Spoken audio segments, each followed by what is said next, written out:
السلام علیکم ناظرین، ڈاکٹر مشتاق ہیلتھ کیئر چینل میں خوش آمدید۔ شوگر ایک ایسا عرضہ ہے جو کہ آپ کو آہستہ آہستہ کئی مسائل سے دوچار کرتا ہے۔ شوگر کوئی ایک مرض نہیں ہے، شوگر کئی امراض کو پیدا کرنے کا باعث بنتا ہے۔ یہ آہستہ آہستہ آپ کے جسم کے اندر جو ہے سیلز کو ڈیمیج کرتا رہتا ہے۔ جہاں جہاں پہ بھی شوگر جائے گی، ایکسیس شوگر جو ہے وہاں پہ ڈیمیج لازمی کرے گی۔ اب شوگر کا جو لیول ہائی ہوتا ہے وہ چونکہ ہمارے خون کے اندر ہوتا ہے، تو سر سے لے کے پاؤں تک ہمارا خون جو ہے یہ ہر جگہ پہ سرکولیٹ کرتا ہے۔ اس وجہ سے شوگر جو ہے اس کا جو ڈیمیج ہوتا ہے وہ بھی سر سے لے کے پاؤں تک ہوتا ہے۔ یہ جسم کے ہر حصے کو نقصان پہنچاتی ہے، اور اکثر کئی سال تک لوگ جو ہے اس چیز کو سمجھ نہیں پاتے اور وہ اس میں اکثر لاپرواہی کرتے رہتے ہیں۔ شوگر ان کی کنٹرول میں نہیں رہتی، یا اس کو وہ کنٹرول میں لانے کی کوشش نہیں کرتے ہیں، جس کی وجہ سے یہ ڈیمیج جو ہے آہستہ آہستہ جسم میں بڑھتا رہتا ہے، اور ایک وقت پہ آ کے یہ ڈیمیج جو ہے کسی نہ کسی ڈیزیز کی شکل میں ظاہر ہوتا ہے۔ مثال کے طور پر بعض لوگوں میں دل کا مرض پیدا ہو جائے گا، ہارٹ فیلئر کا ہو جائے گا، بعض لوگوں میں جو ہے آنکھوں کی بینائی جو ہے وہ ضائع ہو جائے گی، جس کو کہ ریٹینوپیتھی کہا جاتا ہے، اور بعض لوگوں میں کیا ہوتا ہے کہ ان کے گردے فیل ہو جاتے ہیں۔ تو الٹیمیٹلی ہوتا کیا ہے کہ شوگر جو ہے ان آرگنز کے سیلز کو ڈیمیج کرتی رہتی ہے۔ ہماری باڈی جو ہے، ساری باڈی یہ سیلز سے بنی ہوئی ہے، مختلف سیلز کی اقسام ہوتی ہیں اور یہ ہمارے آرگنز بناتی ہیں۔ پھر اسی طرح ہمارا برین اور اسپائنل کارڈ جو ہے یہ بھی سیلز سے بنا ہوا ہوتا ہے، جن کو کہ نرو سیلز کہا جاتا ہے۔ تو شوگر جو ہے وہ ہمارے نرو سیلز کو بھی ڈیمیج کرتی ہے، جس کی وجہ سے جو مرض پیدا ہوتا ہے اس کو نیوروپیتھی کہا جاتا ہے۔ نیوروپیتھی جو ہے یہ اعصاب کا جو ہے ڈی جنریشن کو یا ان کی ڈیمیج کو جو ہے نیوروپیتھی کہا جاتا ہے، اور اس کی تکلیف بھی بہت زیادہ ہوتی ہے، اور سب سے زیادہ اس کی جو تکلیف ہوتی ہے وہ پاؤں میں ہوتی ہے۔ شوگر کے اکثر مریضوں کو آپ نے دیکھا ہوگا کہ وہ پاؤں ان کے کٹ جاتے ہیں آخر میں، جب ڈیمیج بہت زیادہ ہو جاتا ہے، نیکروسس شروع ہو جاتا ہے۔ تو یہ سارے مسائل جو ہیں یہ خون میں شوگر کی مقدار کا نارمل سطح سے زیادہ رہنے کی وجہ سے ہوتا ہے۔ تو سب سے پہلی جو چیز ہے وہ ہے شوگر کو کنٹرول کریں۔ فاسٹنگ شوگر کو بھی لازمی مانیٹر کیا کریں، اور جو رینڈم شوگر ہے اس کو بھی مانیٹر کرتے رہا کریں، اور دونوں شوگر جو ہیں ان کو کنٹرول ہونا ضروری ہے۔ بعض لوگ میں نے دیکھا ہے کہ وہ یہ کہتے نظر آتے ہیں کہ ہم نے اپنی جو شوگر ہے وہ کنٹرول میں رکھی ہوئی ہے۔ تو میں انہیں یہ کہتا ہوں کہ آپ 24 گھنٹے کی جو شوگر ہے اس کو آپ جو ہے انالائز کریں کہ آپ کی کیا واقعی 24 گھنٹے شوگر کنٹرول رہتی ہے۔ اب ہوتا کیا ہے کہ صبح شوگر کا مریض ہے، صبح ایک میڈیسن وہ شوگر کی لے لیتے ہیں، اور پھر وہ ناشتے کے 2 گھنٹے بعد چیک کرتے ہیں جو کہ ان کی شوگر نارمل آتی ہے۔ تو ان کو میں یہ کہتا ہوں کہ آپ شام میں بھی شوگر چیک کریں، کچھ دن آپ 3 ٹائم شوگر کریں، ایک فاسٹنگ شوگر چیک کریں، ایک آپ ناشتے کے 2 گھنٹے بعد کریں، پھر آپ رات کھانے سے پہلے شوگر چیک کریں۔ تو اکثر لوگوں میں یہ دیکھا گیا ہے کہ ان کو شام کی اور صبح فاسٹنگ کی جو شوگر ہے وہ زیادہ آتی ہے۔ تو اس کے لیے ضروری اقدامات کرنے جو ہیں وہ بہت ضروری ہیں۔ اس میں ایک تو ڈائٹ پہ نظر رکھنی بہت ضروری ہے، اپنی ڈائٹ جو ہے اس کو کنٹرول کریں۔ آپ ایسی چیزوں کا استعمال ترک کر دیں جو کہ شوگر کو بڑھانے کا باعث بنتی ہیں۔ اس حوالے سے کئی ویڈیوز موجود ہیں، میری ویڈیوز بھی یوٹیوب چینل پہ موجود ہیں، آپ دیکھ سکتے ہیں۔ ایسی غذا کا چناؤ کریں جس سے کہ آپ کے بلڈ لیول میں شوگر کا اضافہ نہ ہو۔ اس کے لیے سب سے بہترین جو خوراک ہے وہ پروٹین اور سبزیوں پر مشتمل غذا ہے، یعنی کہ آپ کاربوہائیڈریٹ کا استعمال کم سے کم کر دیں اور میٹھی چیزوں کا استعمال کم سے کم کر دیں۔ ایسے فروٹس بھی زیادہ استعمال نہ کریں جن میں بہت زیادہ میٹھا پایا جاتا ہے۔ اس کے علاوہ چاول اور روٹی جو ہے یہ 2 چیزیں سب سے زیادہ شوگر کو بڑھاتی ہیں، اور ہم اسی کا سب سے زیادہ بے دردی سے استعمال کرتے ہیں۔ اور جب چائے کی بات آتی ہے تو ہم یہ کہتے ہیں جی کہ ہم تو بغیر میٹھے کی چائے پیتے ہیں۔ تو آپ جب ایک روٹی کھائیں گے تو سمجھیں آپ نے 2 سے 3 چمچ چینی کے آپ نے کھا لیے۔ ایک پلیٹ اگر آپ چاول کی کھاتے ہیں تو سمجھیں آپ نے 5 چینی کے چمچ آپ نے اپنے اندر ڈال دیے ہیں۔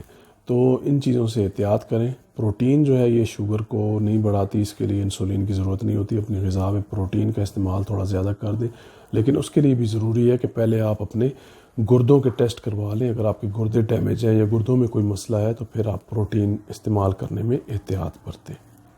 اب آتے ہیں اصل موضوع کی طرف کہ شوگر کی وجہ سے جو ڈیمیج ہو جاتے ہیں ان کو کیسے کنٹرول کیا جائے اور اس کو کیسے ریورس کیا جائے۔ ایک ڈیمیج تو وہ ہے جو کہ شوگر کی وجہ سے گردے فیل ہو جاتے ہیں یا ہارٹ کی جو ویسلز ہیں وہ ڈیمیج ہو جاتی ہیں، تو اس کا جو ہے ریورس ہونا اکثر شوگر کے مریضوں میں تھوڑا سا مشکل ہو جاتا ہے۔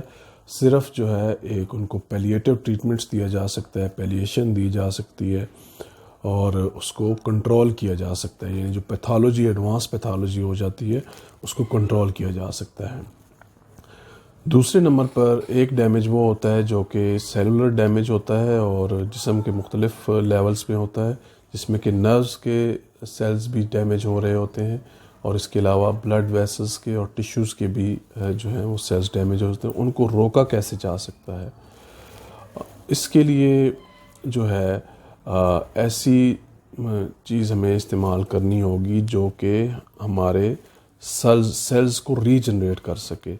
تو اس کے لیے ایک بہت ہی مشہور زمانہ ریسرچ شدہ ایک انزائم ہے، ایک وٹامن ٹائپ کا انزائم ہے جس کو کہ CoQ10 انزائم کہا جاتا ہے۔ اس کا جو سپلیمنٹ ہے اس کے بہت ہی اچھے رزلٹ سامنے آئے ہیں۔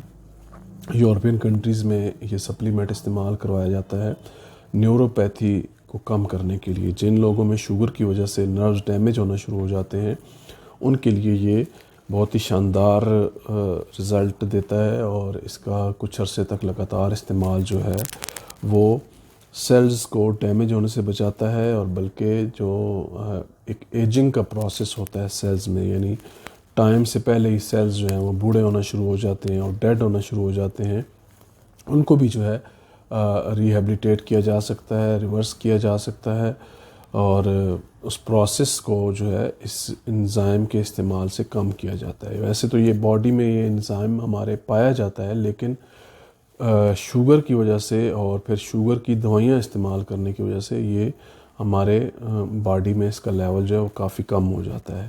تو یہ ہمارے جو سیلز ہوتے ہیں، سیلز کا جو پاور ہاؤس ہوتا ہے جس کو کہ مائٹوکانڈریا کہا جاتا ہے، اس کو یہ انرجائز کرنے کے لیے بہت ضروری ہوتا ہے۔ تو جب اس کی کمی ہو جاتی ہے تو ہمارے جو سیلز ہیں ان میں انرجی ڈاؤن فال کر جاتی ہے، اور اس کے نتیجے میں کیا ہوتا ہے کہ سیلز جو ہیں وہ وقت سے پہلے ڈیڈ ہونا شروع ہو جاتے ہیں، جس کی وجہ سے کئی طرح کے مسائل پیدا ہوتے ہیں۔ تو یہ جو وٹامن ٹائپ CoQ10 انزائم ہے، اس کا جو سپلیمنٹ ہے اگر وہ استعمال کیا جائے تو اس سے ہمیں کئی طرح کے فوائد حاصل ہوتے ہیں، اور سب سے زیادہ فائدہ جو اس کا ہے وہ نیوروپیتھی میں ہے۔ وہ لوگ جو کہتے ہیں کہ ہمیں پاؤں میں شدید تکلیف رہتی ہے، شدید الجھن، بے چینی رہتی ہے، شوگر کے مریضوں میں اکثر جو ہے پاؤں کے جو نروز ہوتے ہیں وہ ڈیمیج ہو جاتے ہیں، جس کی وجہ سے انہیں مختلف قسم کی فیلنگز آتی ہیں، جس میں فارمیکیشن ہوتی ہے۔ مریض ایسے بتاتا ہے جیسے کہ اس کے پاؤں میں جو ہے وہ ایسے لگتا ہے جیسے کہ دانے بھوننے سے جو ایک تڑکن سی پیدا ہوتی ہے، اس طرح کی تڑکن پیدا ہوتی ہے، سن ہو جاتے ہیں، جلن شدید ہونا شروع ہو جاتی ہے۔ اکثر شوگر کے مریض جو ہیں وہ بستر سے پاؤں باہر نکال کے رکھتے ہیں اور اس کو ٹھنڈے پانی سے دھوتے رہتے ہیں، لیکن تکلیف جو ہے وہ بڑھتی رہتی ہے اور کسی دوا سے آرام نہیں آتا۔ تو اس کا علاج یہ ہے کہ آپ CoQ10 جو ہے یہ سپلیمنٹ استعمال کریں، اور انشاءاللہ اس سے نروز جو ہے وہ ریجنریٹ ہوں گی، نروز جو ہیں دوبارہ سے صحت مند ہونا شروع ہو جائیں گی۔ لیکن اس کے ساتھ ساتھ یہ بھی ضروری ہے کہ شوگر جو ہے اس کو لازمی کنٹرول کیا جائے۔